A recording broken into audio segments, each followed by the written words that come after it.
ஆண்டவர் கொடுத்த இந்த நல்ல நாளிலே நாம் அவரை ஆவியோடும் உண்மையோடும் துதி செய்து அவருடைய நாமத்தை மகிமைப்படுத்த கடவுள் தாமே நம் அனைவருக்கும் கிருபை செய்வாராக.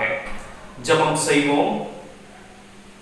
சர்வ வல்லமையும் மிகுந்த இரக்கமும் நிறைந்த எங்கள் அன்பின் கடவுளை, இது ஆசீர்வதிக்கப்பட்ட ஓய்வு நாளின் மனமகிழ்ச்சியான காலை பொழுதிற்காக நாங்கள் உம்மை நன்றி நிறைந்த உள்ளத்தோடு துதிக்கின்றோம், உம்மை ஸ்தோத்தரிக்கின்றோம். இப்பொழுதும் உடைய அடியவர்களாகிய நாங்கள் அனைவரும் உம்மை தொழுது கொள்ள வேண்டும் என்று ஆங்காங்கே எங்களுடைய வீடுகளிலே இருக்கின்ற பொழுது இறைவா உன்னுடைய காருண்ய பிரசன்னத்தையும் சமூகத்தையும் எங்கள் குடும்பத்திற்கும் எங்களுக்கும் நீ தர வேண்டும் என்று சொல்லி இந்த ஆராதனை வேளைகளை மன்றாடுகிறோம். ஆண்டவரே, ஆராதனையின் துவக்கம் முதல் முடிவு வரைக்கும் உம்முடைய திவ்ய பிரசன்னத்தினால் நாங்கள் நிறைந்திருந்து உம்முடைய சித்தத்தை அறிந்து கொள்ள எங்கள் ஆண்டவர் எங்களுக்கு கிருபை செய்ய வேண்டும் என்று சொல்லி ஜெபிக்கிறோம். எங்கள் அனைவரையும் உடைய வல்ல கரத்துக்குள்ளாக முழுவதுமாக தாழ்த்தி சமர்ப்பித்து ஜெபிக்கிறோம். நீர் ஆண்டு கொண்டு பொறுப்பேற்றுக் கொண்டு நடத்தும் இந்த ஆராதனையில் கலந்து கொள்கின்ற தனிப்பட்ட நபர்கள், குடும்பங்கள் ஆகிய அனைவரும் சேர்த்து ஆசீர்வதிக்கப்பட வேண்டும் என்று சொல்லி மன்றாடுகிறோம். இரட்சகர் இயேசு கிறிஸ்துவின் வழியாக வேண்டிக் கொள்கிறோம். ஜெபம் கேளும் அருமை பிதாவே. ஆமென்.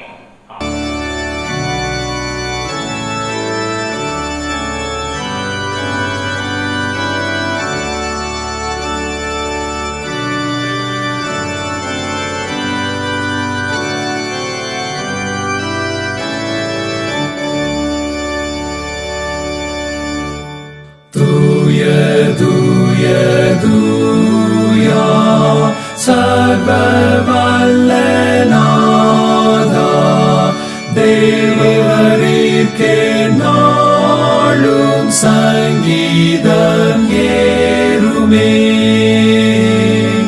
தூய தூய தூயா மூவரான ஏகா காருண்யரே, தூய த்ரியேகரே.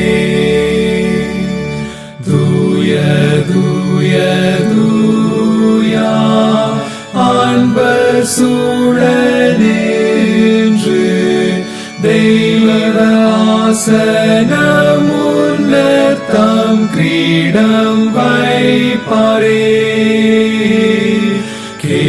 கேருபீன் சேராபீன் தாழ்ந்து போற்ற பெற்று ஈன்றென்றும் வீட்டாள் வீரநாதியே.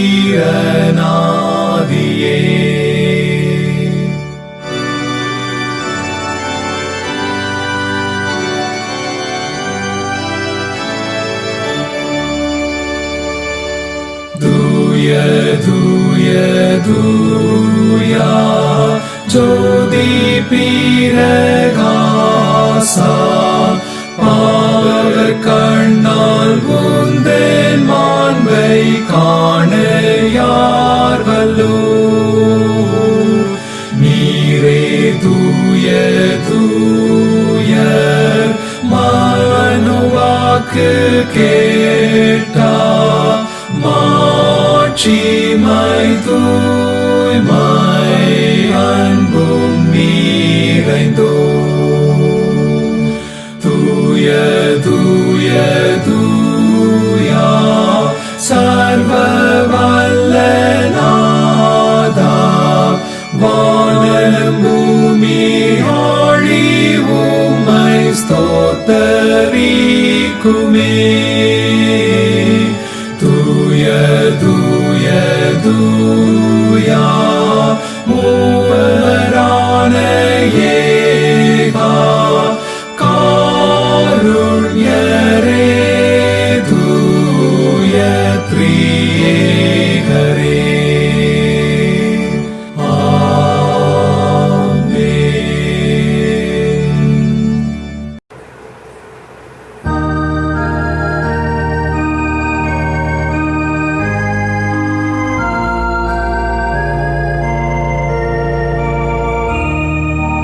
உன்னதத்தின் தூதர்களே ஒன்றாக கூடும் தரம், வான்களே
பரிசுத்த ஓய்வு நாளுக்காக வாசிக்க தெரிந்து கொண்ட முதலாம் வேத பாடம் ஏசாயா தீர்க்கதரிசி புஸ்தகம் 55ஆம் அதிகாரம் வசனங்கள் 1 முதல் 6 முடிய வாசிக்க கேட்போம்.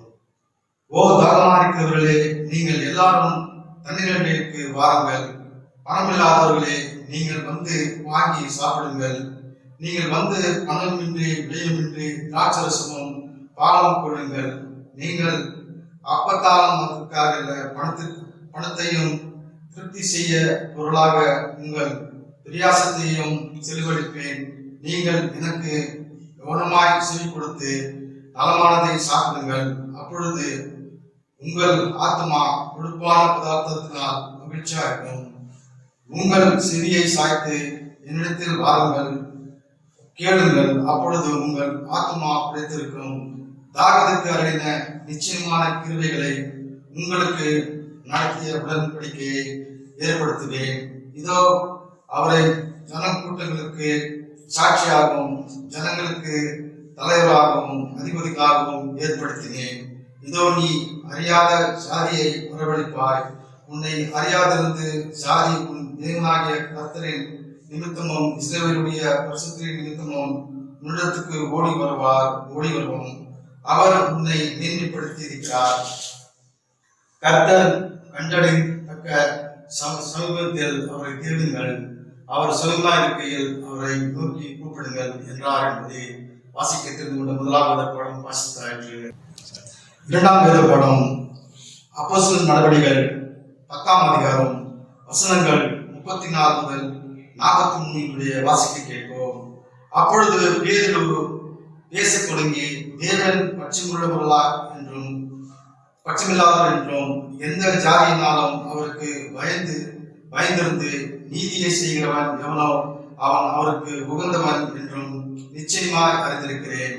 எல்லாருக்கும் கர்த்தராயிருக்கிற இயேசு கிறிஸ்துவை கொண்டு அவர் சமாதானத்தை சுவிசேஷமாக கூறி இஸ்ரவேல் புத்திரருக்கு அனுப்பின வார்த்தையை அறிந்திருக்கிறீர்களே. யோவான் ஞானஸ்தானத்தை குறித்து பிரசித்தற்கு பின்பு கலிலேயா நாடு முதற்கொண்டு யூதேயா தேசம் எங்கும் நடந்த சங்கதி இதுவே. நசரேயனாகிய இயேசுவை தேவன் பரிசுத்தாவினாலும் வல்லமையினாலும் அபிஷேகம் பண்ணினார்.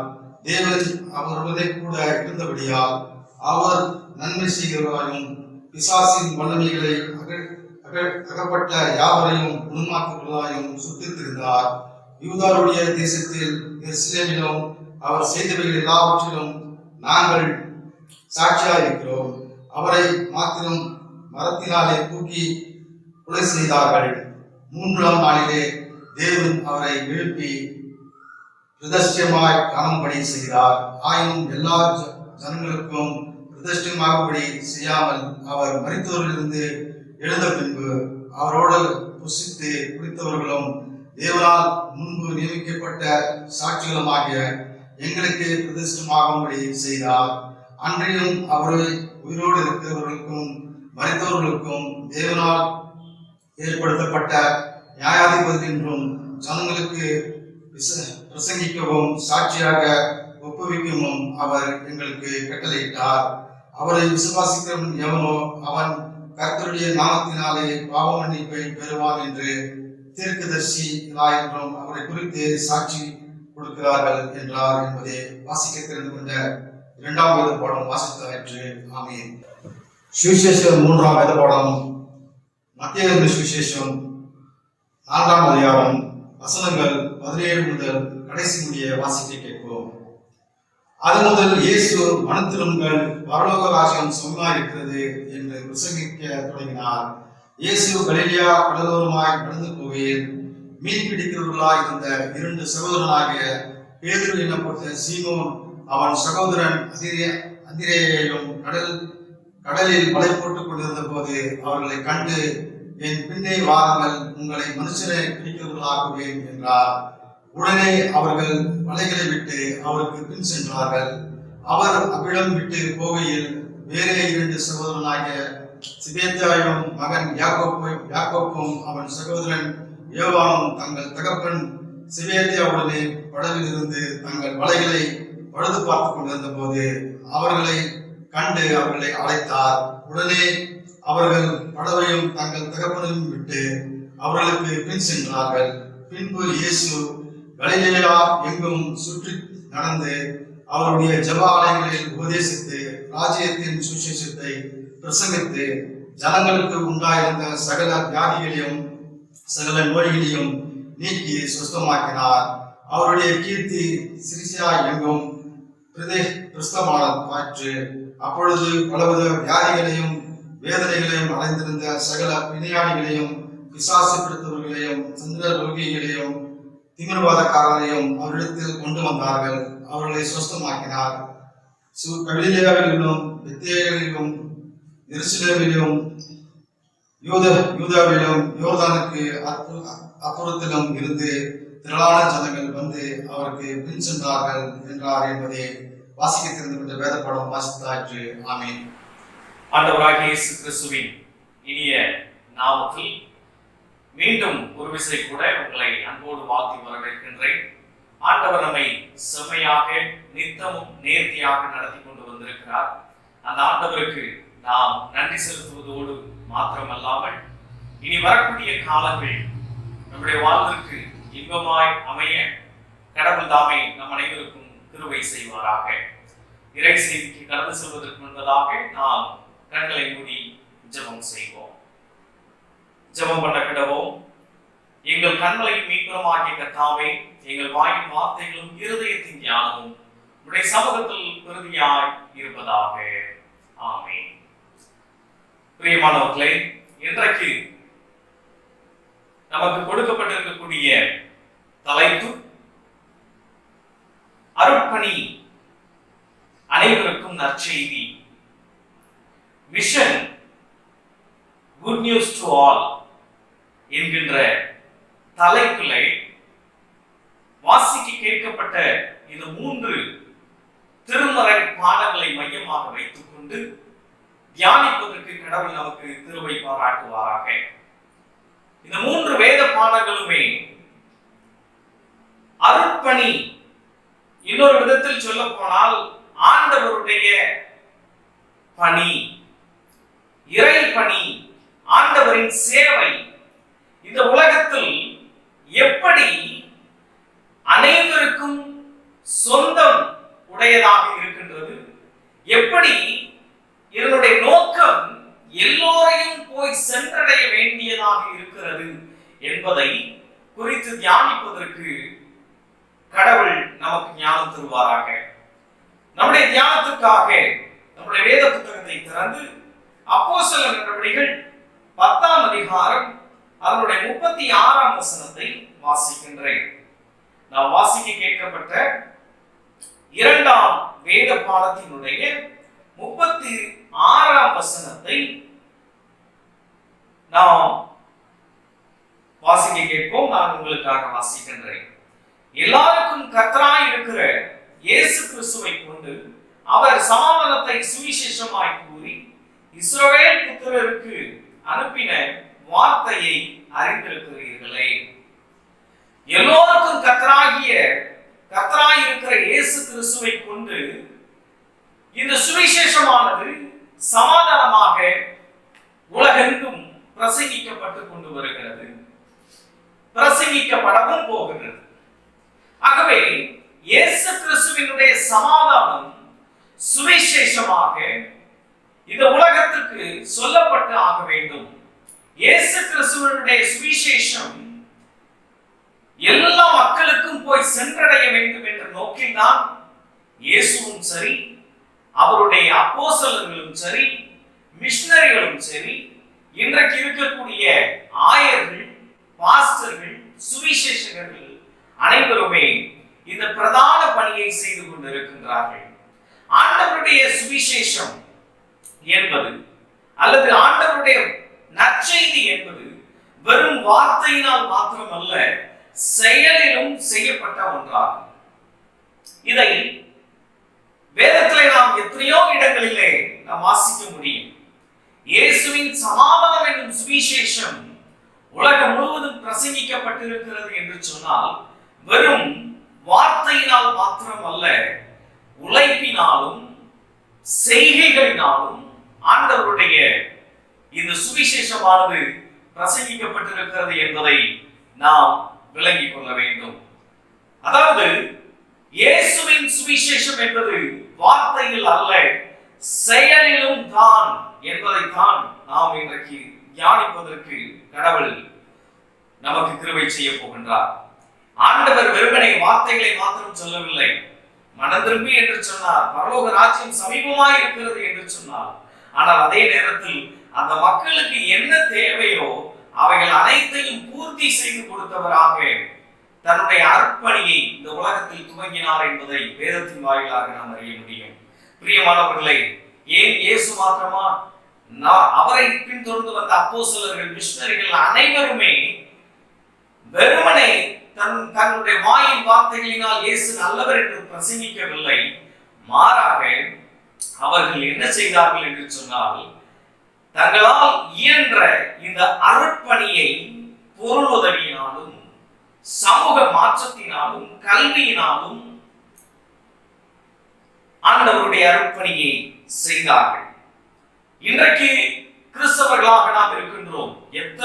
எத்தனையோ தலைமுறை கிறிஸ்தவர்களாக நாம் திருச்சபையில அங்கு வைத்துக் கொண்டிருக்கிறோம். ஒவ்வொருவரை குறித்து கேட்டால் எத்தனாவது தலைமுறை கிறிஸ்தவர்கள் என்று கேட்டால் உங்களுக்கு எல்லாம் நன்றாக தெரியும் எத்தனாவது தலைமுறை கிறிஸ்தவர்கள் என்று சொல்லி நன்றாக அறிந்து வைத்திருக்கிறோம். பாரம்பரியமாக தலைமுறையாக கிறிஸ்தவர்களாக இருக்கிறோம். ஆனால் இந்த அருட்பணியை குறித்து, ஆண்டவருடைய சேவையை பற்றி, ஆண்டவருடைய சுவிசேஷத்தை பற்றி சற்றும் அக்கறை காட்டாதவர்களாக இருக்கிறோம். ஆனால் ஆண்டவரிடத்தில் எதிர்பார்ப்பது என்னவென்று சொன்னால், ஆண்டவருடைய இறைப்பணி 8 திக்கும் எல்லா இடங்களிலும் பிரசங்கிக்கப்பட வேண்டும். ஆரம்ப காலத்தில் என்ன மேனியோடு பிரசங்கிக்கப்பட்டதோ அதே மேனியோடு கூட இன்றும் பிரசங்கிக்கப்பட வேண்டும் என்று சொல்லிதான் ஆண்டவர் விருப்பப்படுகிறார். இது அருட்பணி.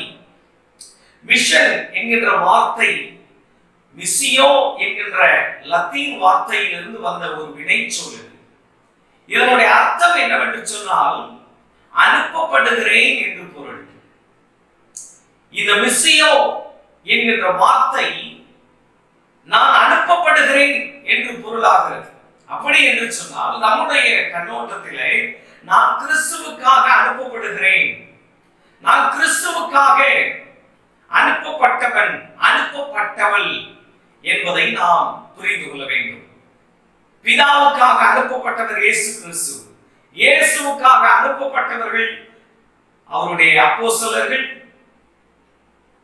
நமக்கு முன்பதாக அந்த மிஷனரிமார்கள், இன்றைக்கு ஏன் இன்றைய கிறிஸ்தவர்களாகிய நாமும் கூட அனுப்பப்பட்டவர்கள் தான் என்பதை நன்றாக புரிந்து கொள்ள வேண்டும்.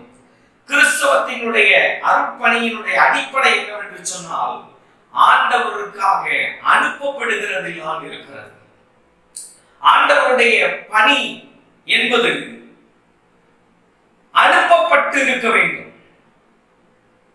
ஆண்டவருடைய பணி ஏதோ தன்னிச்சையாக தானாக வந்து விட முடியாது.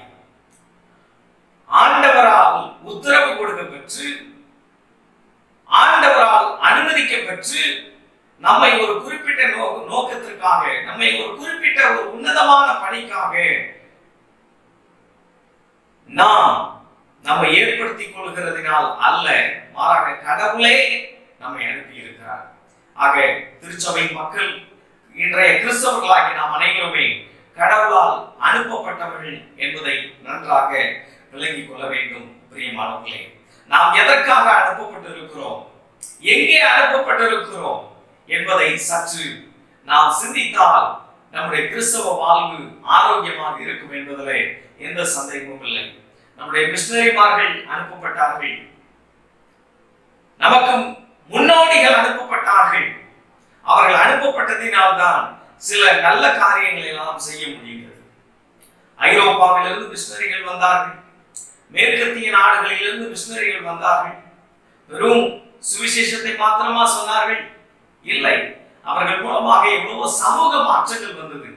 அவர்கள் மூலமாக எவ்வளவோ நாட்டுக்கு நன்மைகள் கிடைத்தன. நாட்டினுடைய இன்றைக்குரிய நாட்டின் வளர்ச்சி நம்முடைய மிஷனரிகள் நமக்காக சேர்த்து கொடுத்தவைகள் என்பதை யாரும் மறுக்க முடியாது. பிரியமானவர்களே, ஆண்டவருடைய அர்ப்பணி வார்த்தையினாலும் செய்கையினாலும் அறிவிக்கப்பட்டிருக்கிறது. இன்றைக்கு நாம் இந்த அர்ப்பணியை செய்வதற்காக அனுப்பப்பட்டிருக்கிறோம். எதற்காக அனுப்பப்பட்டிருக்கிறோம், எங்கே அனுப்பப்பட்டிருக்கிறோம், யாரால் அனுப்பப்பட்டிருக்கிறோம் என்பதை சற்று புரிந்து கொண்டவர்களாக செயலாற்றினால் நிச்சயமாகவே நாம் ஆசீர்வதிக்கப்பட்ட ஜனங்களாக இருக்க முடியும். நம்முடைய திருச்சபையை சற்று நினைத்துக் கொள்வோம். 53 ஆண்டுகளை முடித்து 54ஆம் ஆண்டிற்குள்ளாக இன்றைய தினத்திலே நான் பேசிக் கொண்டிருக்கிறேனே, ஜூலை 30ஆம் தேதி இன்றைக்கு 54வது ஆண்டிற்குள்ளாக நம்முடைய தாமஸ் டவுன் திருச்சபை காலடி எடுத்து வைக்கிறது. 54ஆம் ஆண்டிற்குள்ளாக பிரவேசித்திருக்கிறோம். இந்த 54 ஆண்டுகளுக்கு முன்பதாக நம்முடைய திருச்சபையை தாங்கின மிஷனரிமார்கள் அவர்கள் ஏற்படுத்தி கொடுத்த வழிகள், அவர்கள் ஏற்படுத்தி கொடுத்த பாதைகள் தான் இன்றைக்கு நாம் கிறிஸ்தவர்களாக இருப்பதற்கு உதவி செய்திருக்கிறார். பிரியமானவர்களே, நாம் ஒன்றை நன்றாக அறிந்து கொள்வோம். அருட்பணி என்பது அனுப்பப்பட்டவர்களால் செய்யப்பட வேண்டிய பணி. நாமும் அருட்பணி செய்ய வேண்டும். ஆண்டவருக்காக ஊழியம் செய்யணும், ஆண்டவருக்காக தொண்டு செய்யணும். அதற்காகவே நாம் அனுப்பப்பட்டிருக்கிறோம் என்பதை நாம் புரிந்து கொள்ள வேண்டும். என்னால் ஆணித்தரமாக சொல்ல முடியும், நான் ஆண்டவரால் அனுப்பப்பட்டவன். ஒரு குறிப்பிட்ட வேலையை செய்வதற்காக கடவுள் என்னை அழைத்திருக்கின்றார். அவருடைய உன்னதமான பணியினை, மிக உயர்ந்த பொறுப்பினை எனக்கு கொடுத்திருக்கிறார் என்ற நம்பிக்கையில் எனக்கு எல்லளவும் சந்தேகம் இல்லை. பிரியமானவர்களே, நாம் அனைவருமே அனுப்பப்பட்டவர்கள். ஏதோ உத்தரவை வாங்கி கொண்டு வைத்திருக்கிறோம், ஆனால் இந்த உத்தரவை செயல்படுத்த மறுக்கின்றோம். ஆனால் ஆண்டவரிடத்தில் எதிர்பார்ப்பது என்னன்னு சொன்னா, இயேசு கிறிஸ்துவினுடைய சுவிசேஷம் எல்லா இடங்களிலும் பரவ வேண்டும். இயேசு கிறிஸ்துவினுடைய சமாதானத்தின் சுவிசேஷம் அனைவருக்கும் கிடைக்கப்பெற வேண்டும் என்பதுதான். எனவே நம்முடைய அர்ப்பணி எப்படி மற்றவர்களுக்கு நற்செய்தியாக கொண்டு செல்கிறது, நம்முடைய அர்ப்பணி எப்படி மற்றவர்களை சந்தோஷப்படுத்துகிறது என்பதை குறித்து தியானிப்பதற்கு கடவுள் நமக்கு கிருபை செய்யட்டும். மிகவும் சுருக்கமாக 2 குறிப்புகளை மாத்திரம் சொல்லி என்னுடைய பிரசங்கத்தை நிறைவு செய்ய விரும்புகிறேன். ஏசாயா 1வது வேத பாட பகுதியிலே நாம் வாசிக்க கேட்ட ஏசாயா 51ஆம் அதிகாரம், ஏசாயா 51ஆம் அதிகாரம் 1ஆம் வசனத்தை உங்களுக்காக வாசிக்கிறேன். நீதியை பின்பற்றி கர்த்தரை தேடுகிற நீங்கள் எனக்கு செவி கொடுங்கள்.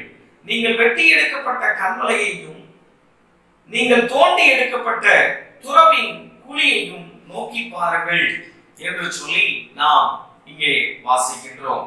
இங்கே ஆண்டவர் சொல்லக்கூடிய காரியம் என்னவென்று சொன்னால், அந்த 2வது வசனம் 3வது வசனம் எல்லாம் நாம் வாசிக்கின்ற பொழுது ஒன்றை புரிந்து கொள்ள வேண்டும். வாழ்விழந்தோருக்கு நற்செய்தியை தரக்கூடியவர் நம்முடைய ஆண்டவர் என்பதை நாம் இந்த இடத்துல விளங்கிக் கொள்ள முடியும். வாழ்வை இழந்தவர்களுக்கு, வாழ்வில் நலிந்தோருக்கு ஆண்டவருடைய நற்செய்தி என்பதை நாம் இந்த வேத பாட பகுதியின் மூலமாக அறிந்து கொள்ள முடியும். Good news to the deprived people.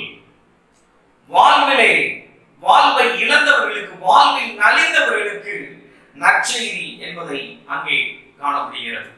இந்த 55ஆம் அதிகாரம் 51ஆம் அதிகாரம் முதல் 6 வசனங்களை நாம் படிக்கின்ற பொழுது அங்கே ஒரு உண்மை சம்பவத்தை விளங்கிக் கொள்ள முடியும். யூதாவின் மக்கள் பாபிலோனிலே சிறைப்பட்டு போகிறார்கள். சிறைப்பட்டு போன உடனே அவர்கள் அந்நிய தேசத்தில் இருக்கிறார்கள். அங்கே அடிமைகளாக நடத்தப்படுகின்றார்கள். அவர்களுக்கு குடிப்பதற்கு தண்ணியோ ஆகாரமோ இல்லை. குடிப்பதற்கு தண்ணீரும் ஆகாரமும் இல்லை என்று சொன்ன உடனே ஒரு மனிதன் எப்படி வாழ முடியும்? வாழ்வதற்கான தகுதியை இழந்து விடுகிறான். குடிக்கிறதுக்கு தண்ணி இல்லை, சாப்பிடுறதுக்கு சாப்பாடு இல்லைன்னு சொன்னா இந்த உயிர் எப்படி இந்த உலகத்துல உயிர் வாழும்? இந்த உலகத்தில் நாம் உயிர் வாழ வேண்டும் என்று சொன்னால் நீர், உணவு, காற்று, இந்த 3 மிகவும் அவசியம். ஆனால் இந்த யூதாவின் மக்களுக்கு பாபிலோன் தேசத்துல காற்று கிடைக்க பெற்றிருக்க கூடும், ஆனால் நீரும் இல்லை, உணவும் இல்லை. இந்த சூழ்நிலையில் தான் ஆண்டவர் அங்கே சொல்லுகிறார். 55ஆம் அதிகாரம் 1வது வசனத்திலே நாம் விதமாக வாசிக்கிறோம். ஓ தாகமாய் இருக்கிறவர்களே, நீங்கள் எல்லாரும் தண்ணீர்கள் அன்றைக்கு வாருங்கள். பணம் இல்லாதவர்களே, நீங்கள் வந்து வாங்கி சாப்பிடுங்கள். நீங்கள் வந்து பணமின்றி விலையுமின்றி திராட்சை ரசமும் பாலும் கொள்ளுங்கள் என்று இங்கே ஏசாயா தீர்க்கன் எழுதி வைத்திருப்பதை நாம் இங்கே காண முடிகிறது. ஏசாயா 55ஆம் அதிகாரம் முதல் 6 வசனங்களிலே நாம் பார்க்கின்ற பொழுது அதை நன்றாக விளங்கிக் கொள்ள முடியும். யூதா மக்கள் சிறைப்பட்டு போனார்கள். குடிப்பதற்கு தண்ணீர் இல்லை, சாப்பிடுவதற்கு உணவு இல்லை. இந்த சூழ்நிலையில் தான் ஆண்டவருடைய வார்த்தை புறப்பட்டு வருகிறது. உங்களுக்கு உணவு, தண்ணீர், பால், திராட்சை ரசம் எல்லாம் கிடைக்கும், ஆனால் நீங்கள் அதற்கு ஒன்று செய்ய வேண்டும் என்று ஆண்டவர் கட்டளை கொடுக்கிறார். என்ன கட்டளை கொடுக்கிறார்? உங்களுக்கு இதெல்லாம் கிடைக்கணும்னு சொன்னா உங்களிடத்தில் மனமாற்றம் வேண்டும் என்று சொல்லுகிறார். 3வது வசனத்திலே வாசிக்கிறோம். உங்கள் செவியை சாய்த்து என்னிடத்தில் வாருங்கள், கேளுங்கள், அப்பொழுது உங்கள் ஆத்துமா பிழைக்கும். தாவீதுக்கு அருளின நிச்சயமான கிருபைகளை உங்களுக்கு நித்திய உடன்படிக்கையாக ஏற்படுத்துவேன் என்று சொல்லுகிறார். ஆகவே தண்ணீர் இல்லாத மக்களுக்கு, உணவில்லாத மக்களுக்கு கிடைக்கும். ஆனா அதற்கு நீங்க என்ன செய்யணும்னு சொன்னா, எனக்கு செவி கொடுக்கணும். உங்களிடத்தில் மனமாற்றம் உண்டாக வேண்டும். உங்களுக்கு நிச்சயமாக மனமாற்றம் இருந்தால்தான் இவைகளெல்லாம் சாத்தியமாகும். உங்களுடைய அத்தியாவசிய தேவைகள் பூர்த்தியாகும், சாத்தியமாகும் என்பதை தீர்க்கதரிசியின் மூலமாக நாம் இங்கே வாசிக்கின்றோம்.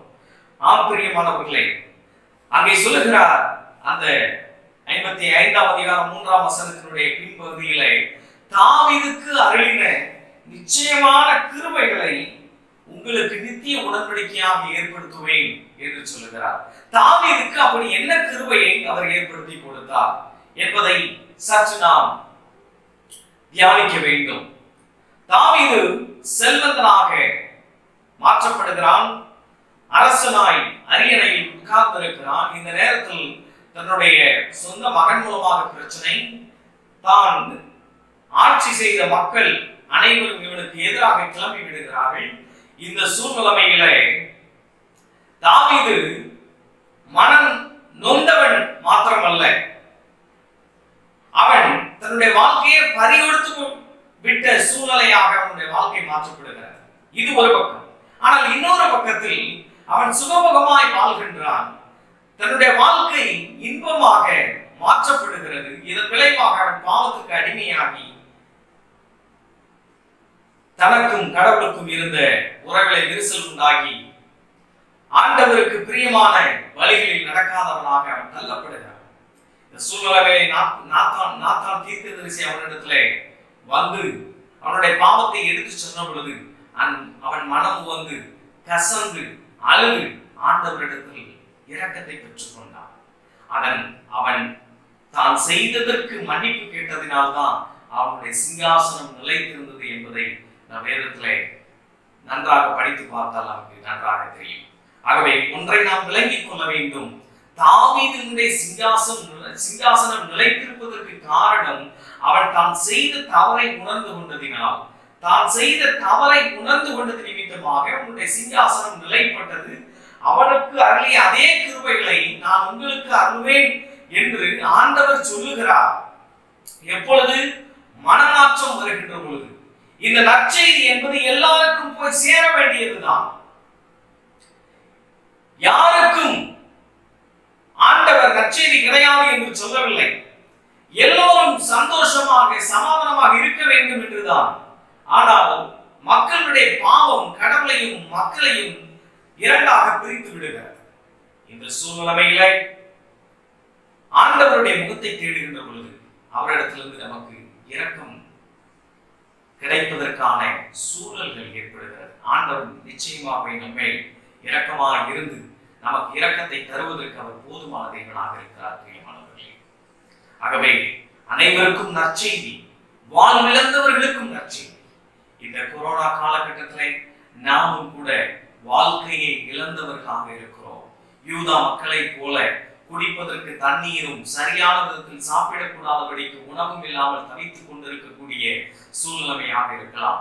உங்களை பார்த்து ஒன்று சொல்லுகிறேன், ஆண்டவரிடத்திலே முழுமையாக நம்மை ஒப்புக் கொடுப்போம். ஆண்டவருடைய வழிகளிலே நாம் நடப்போம். ஆண்டவருடைய பாதைகளிலே நம்மையும் நம்முடைய குடும்பத்தையும் நேராக்கிக் கொள்வோம். அப்படி இருக்கின்ற பட்சத்திலே கடவுள் தாவீதுக்கு அருளின உடன்படிக்கை, தாவீதுக்கு அருளின கிருபைகளை நமக்கும் நம்முடைய குடும்பத்திற்கும் பிள்ளைகளுக்கும் தருவதற்கு அவர் போதுமான தேவனாக இருக்கிறார். பிரியமானவர்களே, ஒன்றை நாம் புரிந்து கொள்வோம்.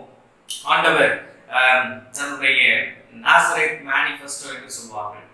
நாசரேத் ஊரில் ஒரு அறிக்கை அங்கு என்ன சொல்லப்பட்டிருக்கிறது என்று சொன்னால், ஏழைகளுக்கு நற்செய்தி, சிறைப்பட்டோருக்கு விடுதலை, பார்வையற்றவர்களுக்கு பார்வை, ஒடுக்கப்பட்டவர்களுக்கு விடுதலை, இவைகள் எல்லாம் வாக்குத்தத்தம் பண்ணப்படுகிறது. இவைகள் எல்லாம் எல்லாருக்கும் கொடுக்கப்படுகிறது தான். ஆனால் இதே நேரத்தில் கடவுளிடத்தில் எதிர்பார்க்கிறது என்னவென்று சொன்னால், ஒரு மனமாற்றத்தை விரும்புகிறார். ஆண்டவரோடு கூட இணைந்திருக்கக்கூடிய இருதயத்தை ஆண்டவரிடத்தில் எதிர்பார்க்கிறார். எனவே நம்முடைய இருதயத்தை ஆண்டவரிடத்தில் ஊற்றி விடுவோம். நமக்கும் இந்த நற்செய்தி வந்து சேரும். யூதா மக்களுக்கு எப்படி நற்செய்தியை கடவுள் ஏசாயா தீர்ப்பின் மூலமாக அறிவித்தாரோ, நமக்கும் இந்த நற்செய்தி வந்து சேரும். நம் வாழ்க்கையில நம்முடைய அடிப்படை தேவைகள், அத்தியாவசிய தேவைகள் கூட சந்திக்கப்படாமல் இருக்கக்கூடிய நிலைமையில இருக்கிறோம். ஆனால் இந்த நேரத்தில் ஆண்டவரை அண்டிக் கொண்டால் நாம் எந்த விதத்திலும் குறைவுபட்டு போவதே இல்லை. நான் அடிக்கடி சொல்லுகின்ற வசனம் இதுதான், சிங்கக்குட்டிகள் தாழ்ச்சி அடைந்து பட்டினியாக இருக்கும் கர்த்தரை தேடுகிறவர்களுக்கும் ஒரு நன்மையும் குறைவிடாது. இந்த உலகம் முழுவதும் பஞ்சமாக இருந்தாலும் சரி, நமக்கு என்ன தேவையோ அதை சரியான நேரத்தில் கொடுப்பதற்கு நம்முடைய ஆண்டவர் போதுமானவராக இருக்கிறார். இந்த அருட்பணி எல்லாம் நம்முடைய ஆண்டவர் ஏற்படுத்தி வைத்த அருட்பணி, ஆண்டவர் ஆரம்பித்து வைத்த அருட்பணி. இந்த அருட்பணியின் மூலமாக நற்செய்தியை நாம் பெற்றுக்கொள்வது மாத்திரமல்ல, இந்த நற்செய்தியினை நாம் அனைவருக்கும் கொடுக்கக்கூடியவர்களாகவும் இருக்கிறோம் என்பதை மறந்து போகக்கூடாது. எனவே இந்த நற்செய்தியை நாம் பெற்றுக்கொண்டு மற்றவர்களுக்கும் கொடுப்பதற்கு கடவுள் நமக்கு கிருபை செய்யட்டும். அன்னை தெரசா அவர்கள் வாழ்ந்தார்கள். தன்னுடைய பணியினை பார்ப்பதற்காக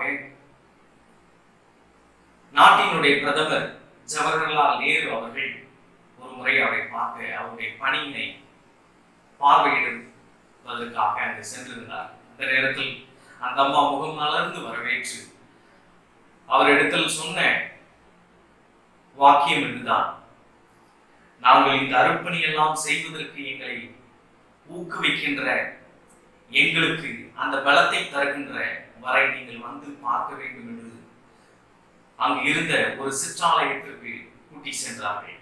அங்கே சிலுவையில் அறையப்பட்டிருந்த இயேசுவை காண்பித்து, இவர்தான் நாங்கள் செய்கின்ற இந்த அருட்பணிக்கெல்லாம் காரணம், இந்த அருட்பணி செய்வதற்கு தான் எங்களை தூண்டி விடுகிறார், ஊக்கம் கொடுக்கிறார் என்று சொல்லி தான் தன்னுடைய இயேசு கிறிஸ்துவை நாட்டினுடைய பிரதமருக்கு அறிமுகம் செய்ததை அன்னை தெரசா அவர்களுடைய புத்தகத்திலே நாம் வாசிக்க முடியும். பிரியமானவர்களே, நாம் இங்கே அருட்பணி என்பது நம்முடைய ஆண்டவரிடத்திலிருந்து வந்தது. இந்த அருட்பணி இன்றைக்கு நம்மை தேடி வந்திருக்கிறது. எதுக்குன்னு சொன்னா, இந்த அருட்பணி மூலமாக நீங்கள் சுவிசேஷத்தை பெற்றுக்கொண்டு மற்றவர்களுக்கும் இந்த நற்செய்தியை கொண்டு போய் சேருங்கள் என்று சொல்லுகிறார். எனவே இந்த நற்செய்தியினை புரிந்து கொண்டவர்களாக செயலாற்றுவதற்கு கடவுள் நிச்சயமாகவே நாம் சற்று முயற்சியை எடுக்க வேண்டும். இந்த கிறிஸ்தவ உலகம் என்பது வெறும் சொல்லில் அல்ல, செயலில் இறங்கி இருக்கிறது. ஆரம்ப காலத்துல ஊழியம் செஞ்ச மிஷனரிகள் எல்லாம் வெறும் சுவிசேஷத்தை மாத்திரம் பிரசங்கிக்கவில்லை, மக்களுக்கு என்ன தேவையோ அதை செய்து கொடுத்தார்கள்.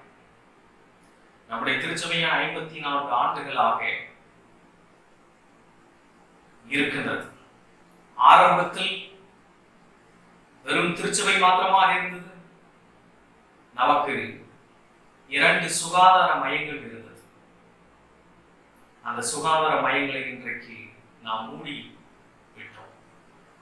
அருட்பணி என்பது வெறும் திருச்சபை வழிபாட்டில் அல்ல. அருட்பணி என்பது சற்று சமுதாயத்தையும் இணைத்து பார்க்கக்கூடிய. ஆகவே இனி வரக்கூடிய காலங்களிலே நாம் இந்த ஆண்டவரின் அருட்பணியை சரியாய் புரிந்து கொண்டவர்களாய் நம்முடைய திருச்சபை அப்பேற்பட்ட திருச்சபையாய் மாறுவதற்கு நாம் ஜெபிப்போம், செயல்படுவோம். கடவுள் நமக்கு வேண்டிய பலத்தை நிச்சயமாக தர வேண்டும். முதலாவது குறிப்பு, வாழ்விழந்தோருக்கு நற்செய்தி. என்னுடைய இரண்டாவது குறிப்பு என்னவென்று சொன்னால், இரண்டாவது வேத பாடமாக அப்போஸ்தலர் நடவடிக்கைகள் 10ஆம் அதிகாரம் 34ஆம் வசனத்திலிருந்து 43 வசனங்களை நாம் வாசிக்க கேட்டோம். இந்த வசனங்களிலே நாம் ஒன்றை விளங்கிக் கொள்ள முடியும். என்னவென்று சொன்னால், வரையறைகளை தாண்டி செல்லக்கூடியதுதான் நற்செய்தி. Good news that goes beyond boundaries என்று சொல்வார்கள். இன்றைக்கு நற்செய்தி என்பது வரையறைகளை தாண்டி செல்லக்கூடியதாக இருக்க வேண்டும். இரண்டாவது வேத பாட பகுதியில் ஒரு சம்பவம். யூதர் அல்லாத மக்களுக்கு சுவிசேஷத்தை கொண்டு சேர்ப்பதற்காக பேதுரு கடவுளால் நடத்தப்படுகிறார், ஆண்டவரால் பயன்படுத்தப்படுகிறார். இந்த சூழ்நிலையில அந்த காலகட்டம் எந்த காலகட்டம் சொன்னால், யூதர்கள் மற்றவர்களோடு போக்குவரத்து இல்லாத காலத்தில் இருந்தார்கள். ஆக இந்த சூழ்நிலையிலே பேதுரு இந்த வரையறைகளை எல்லாம் தகர்த்து கொண்டு இந்த நற்செய்தி என்பது வெறும் யூதர்களுக்கு மாத்திரமல்ல, புறஜாதி மக்களுக்கும் என்பதை உணர்ந்தவராய் இத்தாலியா பட்டாளம் என்கின்ற இடத்துல 160 கொர்நேலியோ வீட்டுக்கு சென்று அவரை ரட்சிப்புக்குள்ளாக நடத்தின சம்பவத்தை நாம் இங்கே பார்க்க முடிகிறது. ஆகவே ஆண்டவரின் நற்செய்தி என்பது வரையறைகளை தாண்டி 8 திக்கும் செல்லக்கூடியது. சுவிசேஷம் என்பது நமக்கு மாத்திரமல்ல, எல்லோருக்கும் கிடைக்கப்பெற்றது என்பதை நாம் மறந்து விட முடியாது. சமூக வரையறை அந்த நாட்களில் இருந்தது.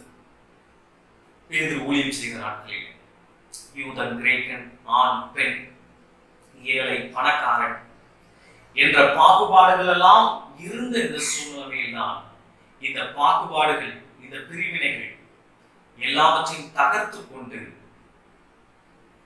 பேதுரு ஆண்டவருக்காக எழுப்பி நின்று ஊழியம் செய்வதை பார்க்கிறோம். ஆகவே இந்த நற்செய்தி என்பது வரையறைகளை தாண்டி செய்யப்பட வேண்டிய ஒன்று. இயேசுநாதர் அவர் ஊழியம் செய்த நாட்களிலே அவரும் அப்படித்தான். ஒரு குறிப்பிட்ட மக்களையோ அல்லது ஒரு குறிப்பிட்ட பிரிவினரையோ அவர் நேசிக்கவில்லை, எல்லாரையும் நேசித்தார். ஏழை, பணக்காரன், யூதன், கிரேக்கன் எல்லாருக்கும் அவர் ஆண்டவர் என்பதை நிரூபித்து காட்டினார். அதனால்தான் அவர் ஊழியம் செய்கின்ற கடைசி நேரம் வரைக்கும் திரளான மக்கள் அவரை பின்தொடர்ந்து சென்றார்கள். இன்றைக்கும் உலக மக்கள் அவரை பற்றி பேசிக் கொண்டிருக்கிறார்கள். நாம் அவரை குறித்து பிரசங்கித்துக் கொண்டிருக்கிறோம், அவரை நம்பிக்கொண்டிருக்கிறோம். அவர்தான் நம்முடைய கடவுள் என்பதை இருதயத்தின் ஆழத்திலிருந்து அறிக்கையிடுகிறோம். ஏன் இன்னும் ஒரு படி மேலே போல் இருதயத்தில் நாம் இயேசுவை சுமந்து கொண்டிருக்கிறோம் என்று சொன்னால், நாம் இயேசு செய்த அருட்பணியின் மூலமாகத்தான் இவைகள் எல்லாம் நமக்கு வந்து சேர்ந்திருக்கிறது என்பதை நாம் புரிந்து கொள்ள வேண்டும். பிரியமானவர்களே, வரையறைகளை தாண்ட வேண்டும். தகர்க்கப்பட வேண்டியவைகளை தகர்த்து எல்லா மக்களோடும் தன்னை இணைத்துக் கொண்டு ஆண்டவர் ஊழியம் செய்தார். இன்றைக்கு வரையறை என்பது ஒரு தடையாக, வேலைகளுக்கு அல்லது குறிப்பிட்ட செயலுக்கு தடையாக இருக்கிறது. எல்லாவற்றையும் தகர்த்து கொண்டு இந்த நற்செய்தி பிரசங்கிக்கப்பட வேண்டும் என்று சொன்னால், நாம் என்ன செய்ய வேண்டும் என்று சொன்னால், நம்மை மற்ற அனைவரோடு கூட இணைத்துக் கொள்ளுகின்றவர்களாக இருக்க வேண்டும். நாம் மற்ற அனைவரோடு கூட நம்மை இணைத்துக் கொள்ளுகின்றவர்களாக இருக்க வேண்டும். இங்க 2வது வேத பாட பகுதியில வாசிக்க கேட்டோம் அல்லவா? அப்போஸ்தலர் நடவடிக்கைகள் 10ஆம் அதிகாரத்துல பேதுரு தனக்கு கிடைத்த நற்செய்தியை தன்னோடு கூட வைத்துக் கொள்ளவில்லை. வெறும் யூதர்களுக்கு மாத்திரம் வச்சுக்கிடல. இது என்ன பண்ணிட்டாருன்னு சொன்னா 8 திக்கும் எடுத்து சொல்லுகிறார். நமக்கு கிடைத்த நற்செய்தியை நமக்குள்ளாகவே வைத்திருக்கின்றோம். நமக்கு கிடைத்திருக்கக்கூடிய நற்செய்தியை நமக்கு பக்கத்துல வச்சிருக்கிறோம். ஆனால் சில பிரிவினைகள், சில தடைக்கற்கள், சில வரையறைகள் நம்மை அதை தாண்டி செல்ல தடுக்கிறது. ஆனால் இந்த வரையறைகளை, இந்த தடைக்கற்களை எல்லாம் தகர்த்து கொண்டு ஆண்டவருடைய சுவிசேஷத்தை சுமந்து செல்லக்கூடிய பாத்திரங்களாக நாம் இருக்க வேண்டும். மக்களோடு மக்களாக அப்போஸ்தலர்கள் பழகினார்கள், இயேசு பழகினார். ஆனால் இன்றைய கிறிஸ்தவர்களாகிய நாம் யார் கூட பழகணும் அப்படிங்கிறத பிளான் பண்ணி வச்சிருக்கிறோம். மக்களோடு மக்களாக இணைந்து பழகவில்லை. நாம யார் கூட பழகணும், ஏன் நம்ம பிள்ளைங்க யார் கூட பேசணும் பழகணுங்கிறதையே நாம் அவர்களுக்கு அறிவுறுத்துகின்ற இந்த சூழ்நிலையிலே இந்த தடைக்கற்களை முதலாவது அகற்ற வேண்டும். எல்லாரோடு கூட, எல்லா அடித்தட்டு மக்களோடு கூட, அனைத்து சமூகத்தினரோடு கூட ஒரு தொடர்பை ஏற்படுத்தி கொண்டு ஆண்டவர் காட்டிய அந்த அருட்பணியினை செய்வதற்கு சற்று முற்படுகின்றவர்களாக நாம் இருக்க வேண்டும்.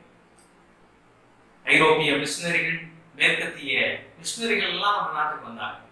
ஒரு வில்லியம் கேரி, ஒரு ஜீகன் பால், ஒரு ஜியு போப், ஒரு எமி கார்மைக்கல் அம்மையார், இவங்களெல்லாம் நமக்கு தெரிஞ்ச பிரபலமான மிஷனரிமார்கள். இவங்களெல்லாம் அவங்க சொந்த நாட்டை விட்டு நம்ம நாட்டு மக்கள், அடித்தட்டு மக்கள் அவர்களோடு கூட இணைந்து பழகினதுனாலதான் இன்றைக்கு நம்முடைய நாடு வளர்ச்சி அடைந்திருக்கிறது.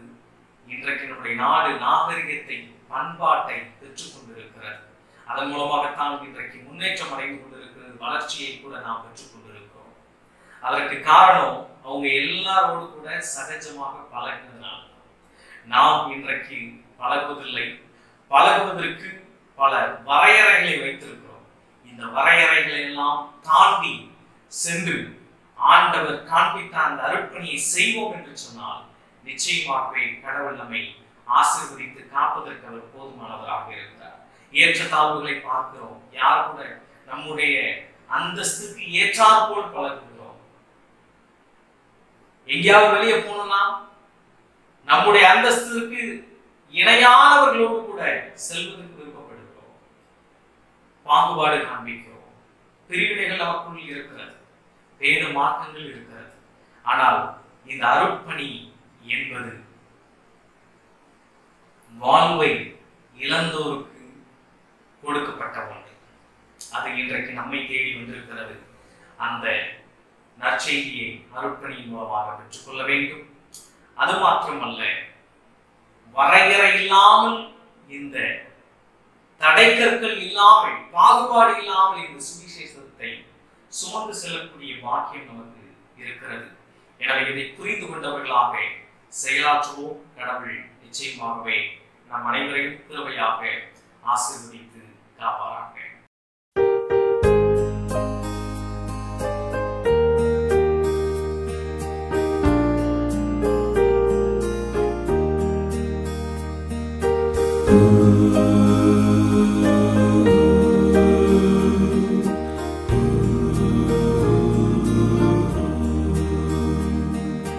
ரட்சா பெருமானே பாரும் புண்ணிய பாதமண்டினோ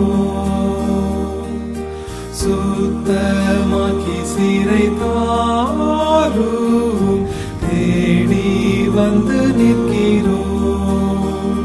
இயேசுநாதா இயேசுநாதா உந்தன் சொந்தமாயினோ. இயேசுநாதா இயேசுநாதா உந்தன் சொந்தமாயினோ.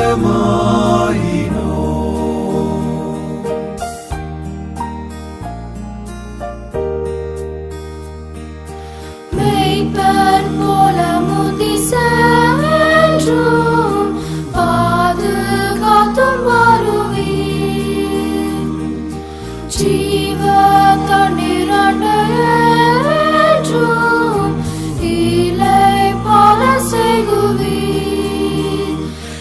இயேசுநாதா இயேசுநாதா மேய்ச்சல் காட்டில் போஷிப்பீர். இயேசுநாதா இயேசுநாதா மேய்ச்சல் காட்டில் போஷிப்பீர்.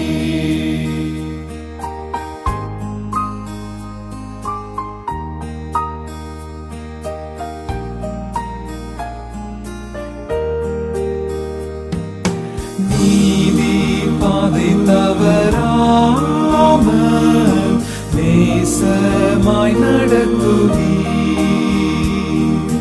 மோசம் பயமும் இல்லாமல் தங்க செய்து தாங்குவீர். இயேசுநாதா இயேசுநாதா ஒரு போதும் கைவிடீர். இயேசுநாதா இயேசுநாதா ஒரு போதும் கைவிடீர்.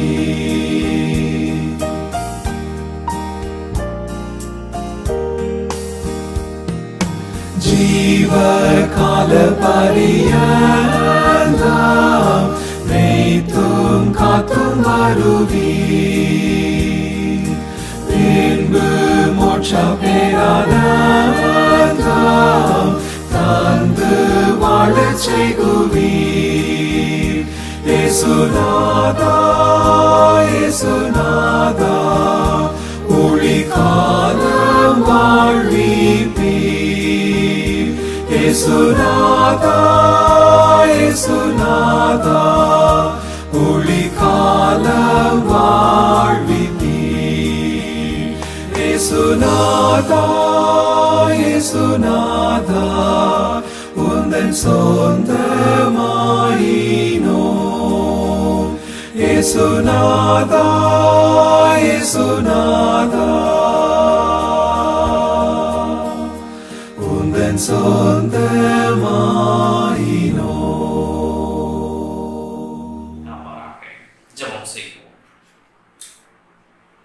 சர்வ வல்லமை மிகுந்த இரக்கமும் நிறைந்த எங்கள் அன்பின் ஆண்டவரே, இது ஆசீர்வதிக்கப்பட்ட நல்ல நாளில் நாங்கள் உம்மை துதித்து ஸ்தோத்திரித்து மகிமைப்படுத்தி உம்முடைய இறை வார்த்தைக்கு எங்களுடைய செவிகளை மடுத்து உம்முடைய அருட்பணியை குறித்து சிந்திப்பதற்கு எங்கள் ஆண்டவர் கொடுத்த கிருபைகளுக்காக இரக்கத்துக்காக உமக்கு நன்றி செலுத்துகிறோம் சுவாமி.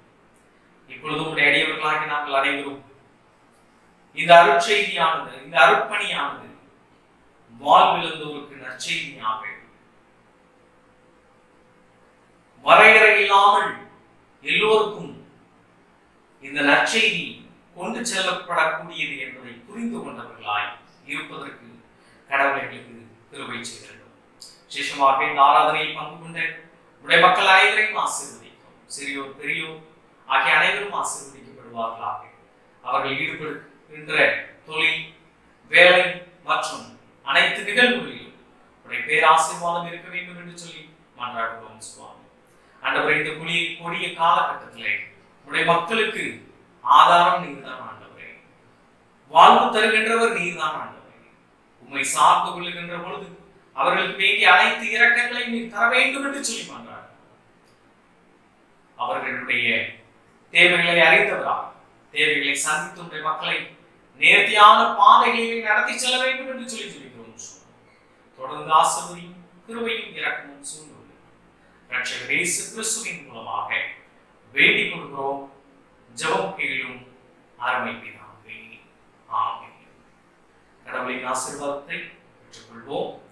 நம்முடைய கர்த்தராகிய இயேசு கிறிஸ்துவின் கிருபை, பிதாவாகிய தேவனுடைய அன்பும் பரிசுத்த ஆவியானவருடைய ஐக்கியமும் இன்றும் என்றும் சதா காலங்களிலும் நம் அனைவரோடும் கூட தங்கி இருப்பதாக. ஆமென்.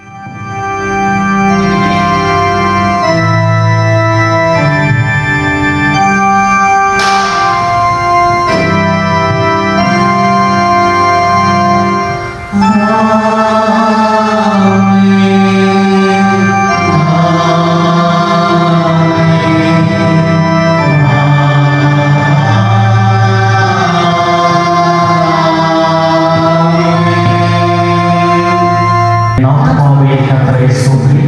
என் முழு உள்ளமே பரிசுத்த நாமத்தை ஸ்தோத்திரி. என் ஆத்துமாவே கர்த்தரை ஸ்தோத்திரி. அவர் செய்த சகல உபகாரங்களையும் மறவாதே. ஆமென். ஆண்டவர் உங்களோடு இருப்பாராக. தேவ சமாதானத்துடன் சென்று வர கடவோம்.